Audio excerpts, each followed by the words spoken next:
بسم اللہ الرحمن الرحیم۔ السلام علیکم دوستو، اے مارکیو وائس میں خوش آمدید۔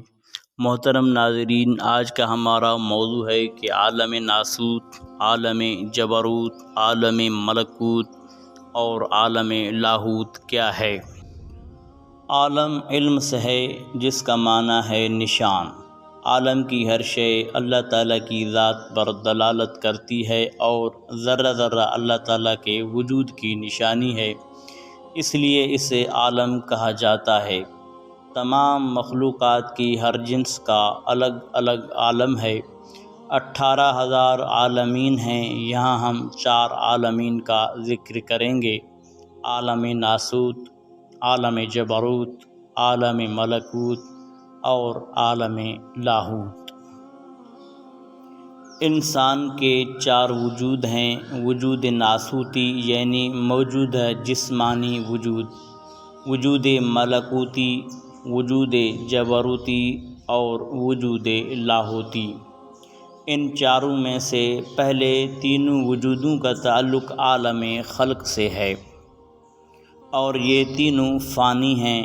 ان میں صفات الہیہ کی معرفت سے فیضیاب ہونے کی استعداد اور صلاحیت موجود ہے، جبکہ چوتھے وجود لاہوتی کا تعلق عالم امر سے ہے اور یہ غیر فانی وجود ہے۔ اس میں بھی ذات الہیہ کی معرفت سے فیضیاب ہونے کی استعداد اور صلاحیت موجود ہوتی ہے۔ عالم ناسوت، اس کائنات جس میں ہم رہ رہے ہیں، اس کو عالم ناسوت یا عالم وجود کہا جاتا ہے۔ عالم ناسوت عالم حیوانات ہے، جس کا تعلق حواس خمسہ سے ہے، جیسے کھانا، پینا، سونا، سونگھنا، دیکھنا، سننا۔ اللہ تبارک و تعالیٰ کی معرفت اور قرب کے حصول کے لیے ان چاروں وجودوں کی تعلیم اور تربیت کے لیے الگ الگ نصاب مقرر کیے گئے ہیں۔ وجود ناسوتی کی تعلیم اور تربیت کے لیے علم شریعت اور اعمال شریعت کا نصاب مقرر ہے، جس کی تدریس و تربیت علماء ظاہر کے ذمے ہے۔ علم شریعت اور اعمال شریعت اختیار کیے بغیر ظاہری وجود ناسوتی اپنی سعادت اور کامیابی سے محروم رہ جاتا ہے اور آخرت کے ابدی انعام جنت المأویٰ تک نہیں پہنچ پاتا، کیونکہ جنت المأویٰ اعمال شریعت کا ثمر ہے اور یہ جنت عالم ناسوت کا پرتو ہے۔ عالم ملکوت، یہ عالم فرشتگان ہے، جس کا تعلق تسبیح، تہلیل، قیام، رکوع اور سجود سے ہے۔ مرتبہ ملکوت میں نہ نفس ہے، نہ شیطان، نہ بشری طبیعت اور نہ ہی طبعی حاجات ہیں۔ ملائکہ کا مقصد فقط اللہ تبارک و تعالیٰ کی رضا جوئی ہے۔ وجود ملکوتی کی تعلیم اور تربیت کا نصاب علم طریقت ہے، یعنی کسی کامل پیر مرشد کے ہاتھ پر بیعت کر کے اس کے احکام اور فرامین پر سچے دل سے عمل کرے۔ اعمال طریقت سے اس ملکوتی وجود کی نشو و نما ہوتی ہے، جو عالم ملکوت میں پہنچ کر صفات الہیہ کے ملکوتی انوار سے فیضیاب ہو کر وہاں کے ثمر جنت النعیم سے بہرور ہوتا ہے۔ اعمال طریقت کے بغیر جنت النعیم کا حصول قطعاً ناممکن ہے۔ عالم جبروت، یہ عالم روح ہے، اس کا تعلق صفات حمیدہ سے ہے، جیسے ذوق، شوق، طلب، وجد، سکر، سہو، محو۔ صوفیاء کرام کہتے ہیں کہ یہ سیر و سلوک کا تیسرا درجہ ہے۔ وجود جبروتی کی تعلیم اور تربیت کے نصاب کا نام علم معرفت اور اعمال معرفت ہے۔ اس نصاب کی تدریس بھی کامل پیر مرشد کے ذمے ہے۔ اعمال معرفت اختیار کر کے انسان جبروت میں داخل ہو کر اللہ تعالیٰ کی جبروتی صفات کی معرفت حاصل کرتا ہے اور تقدیر الہیہ کو سمجھ کر اس کی موافقت اختیار کر کے تسلیم و رضا کا رویہ اپناتا ہے، جس کا ثمر جنت الفردوس کی صورت میں میسر آتا ہے۔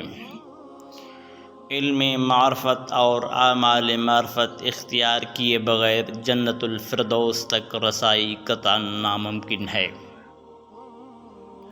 عالم لاہوت اطراف اور حدود نہیں رکھتا، یعنی وہاں نہ جنوب ہے، نہ شمال ہے، نہ مشرق ہے، نہ مغرب ہے، اور نہ ہی دن اور رات ہے۔ صوفیاء کرام کہتے ہیں کہ لاہوت لا ہوا الا ہوا سے ماخوذ ہے، یہ عالم فنا کا مقام ہے۔ یہ وہ مقام ہے جہاں حضرت جبرائیل علیہ السلام کے پر جل جاتے ہیں اور امام الانبیاء نبی کریم صلی اللہ علیہ وآلہ وسلم سے رک جانے کی اجازت مانگتے ہیں۔ عالم لاہوت کی سند فقط نبی کریم صلی اللہ علیہ وآلہ وسلم کو میسر ہے۔ کائنات میں فقط یہی مقدس ہستی ہے جس نے قاب قوسین کا نظارہ کیا ہے۔ محترم ناظرین، اس کا تعلق عالم امر سے ہے اور اسی کو لامکان بھی کہتے ہیں۔ وہاں پر نہ گفتگو ہے اور نہ ہی جستجو، فرمان الہی ہے جس کا مفہوم یہ ہے کہ بے شک تمہارے رب ہی کی طرف انتہا ہے۔ وجود لاہوتی کی تعلیم و تربیت کے نصاب کا نام علم حقیقت اور اعمال حقیقت ہے، اور اس کی تدریس بھی کامل پیر مرشد کے ذمے ہے۔ علم حقیقت اور اعمال حقیقت اختیار کرنے سے جبروتی وجود کی نفی ہو جاتی ہے اور انسان بشریت کی قید سے نکل کر عالم امر کی قدوسی صورت میں عالم خلق کی تینوں قوسوں ناسوت، ملکوت، جبروت کو عبور کرتا ہوا اللہ تعالیٰ کے مقام قرب یعنی عالم لاہوت کی جنت میں داخل ہو جاتا ہے، جس کے متعلق نبی کریم رؤوف الرحیم صلی اللہ علیہ وآلہ وسلم کا فرمان عالی شان ہے کہ تحقیق اللہ تعالیٰ کے ہاں ایک ایسی جنت ہے کہ نہ اس میں حور و قصور ہیں اور نہ شہد و دودھ ہے، بلکہ اس میں حق تعالیٰ کی ذات کا دیدار ہے۔ اس مقام پر پہنچ کر بندہ مخلص بن جاتا ہے اور نفس، شیطان اور حب دنیا کے شر سے خلاصی یعنی آزادی پا جاتا ہے، کیونکہ عالم لاہوت میں مخلوق داخل نہیں ہو سکتی۔ محترم ناظرین، مختصر خلاصہ یہ سمجھ لیجئے کہ عالم ناسوت کا تعلق عالم حیوانات سے ہے، اور عالم ملکوت کا تعلق ملائکہ سے ہے، اور عالم جبروت کا تعلق عالم ارواح سے ہے، اور عالم لاہوت کا تعلق اللہ تبارک و تعالیٰ کی ذات سے ہے۔ پیارے دوستو، اجازت چاہیں گے اس دعا کے ساتھ کہ سدا سلامت رہیں، اللہ نگہبان۔